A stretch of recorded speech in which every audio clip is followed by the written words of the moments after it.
ऐसा न हो कि तुम भी मर जाओ और सारी मंडली पर उसका क्रोध भड़क उठे, परंतु वह इज़राइल के कुल घराने के लोग जो तुम्हारे भाई बंधु हैं यहोवा की लगाई हुई आग पर विलाप करें।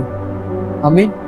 इस वचन में आप समझ गए हैं कि जो हारून के पुत्रों ने वेदी के सामने धूप देने की कोशिश किया था, काम किया था, वो यहोवा की आज्ञा के उलट था। पिता ने ऐसी आज्ञा नहीं दी थी हमें, मूसा को ऐसी आज्ञा नहीं मिली थी, तो जिससे कि वो भस्म हुए थे। लेकिन आगे हमें पढ़ने को मिलता है कि मूसा विलाप करने से रोक रहा है किसको? हारून को। क्यों? हारून याजक है। हारून और उसके पुत्रों को जो बचे हैं अभी, उनको रोकता है कि विलाप ना करो, ऐसा ना हो कि पिता यहोवा का क्रोध तुम पर भड़क उठे। इस वचन के द्वारा आप समझ आए कि अगर, क्योंकि आज के युग में हमें पिता ने याजक ठहराया है, हमें पिता के काम करना है, और पिता का काम करते करते अगर हमें भूल होती है तो पिता हमें दंड देता है, या हमारे जीवन में कोई भी ऐसा काम होता है जिससे कि हम अपने आप में खो जाएं, टूट जाएं, फिर भी पिता का याजक होने के नाते इसमें हम सीख मिलती है कि हमें पिता की ओर ही देखना है, तब भी हमें पिता के काम को ही देखना है, तब भी हमें पिता के काम को ही करना है, तब भी, क्योंकि हम विलाप नहीं कर सकते, हम दुनिया के अकॉर्डिंगली नहीं चल सकते। यहाँ भी मूसा उनके भाई बंधुओं को कहता है कि तुम रो उस आग पर जो यहोवा पिता ने उनके ऊपर डाली है, तुम रो।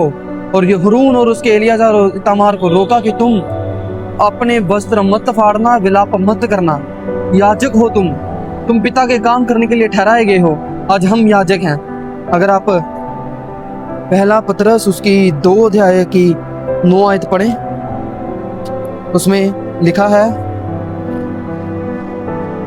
पहला पतरस की 2 की 9 आयत में लिखा है, पर तुम एक चुना हुआ वंश और राजपथधारी याजकों का समाज और पवित्र लोग और परमेश्वर की निज प्रजा हो, इसलिए कि जिसने तुम्हें अधिकार में से अपनी अद्भुत ज्योति में बुलाया है उसके गुण प्रकट हों। आमीन। हम याजकों की प्रजा हैं, हम प्रजा हैं, याजकों की प्रजा। याजक 1 2 3 4, हम याजकों की प्रजा हैं, हम याजक हैं। अगर आप प्रकाशित वाक्य उसकी 5 की 10 पढ़ें, उसमें लिखा है, उन्होंने बड़े शब्द से पुकार कर कहा, हे स्वामी, हे पवित्र और सत्य, तू कब तक न्याय ना करेगा? 5 की 10। और उन्होंने हमारे परमेश्वर के लिए एक राज्य और याजक बनाया, और वे पृथ्वी पर राज्य करते हैं। आमीन। हम याजक हैं आज के युग के। ऐसा हमारा काम है। हमें संसार में सांसारिक लोगों के द्वारा, जो संसार में जी रहे हैं, उनके द्वारा चलने के लिए